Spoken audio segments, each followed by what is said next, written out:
Ayan guys. Naglilinis kami ng, ang tawag dito ay umang, bayupok. Hindi ko alam guys kung ano tawag niya dito. Natanggal yan. Pagkatapos, hugasan.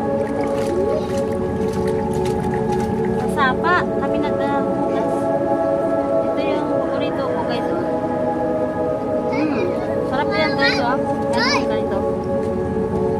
Yan. Ito pa yung linisin namin dami pa guys 50 piraso. 70. 70 pala. Yan guys, yan binili ng asawa ko ito.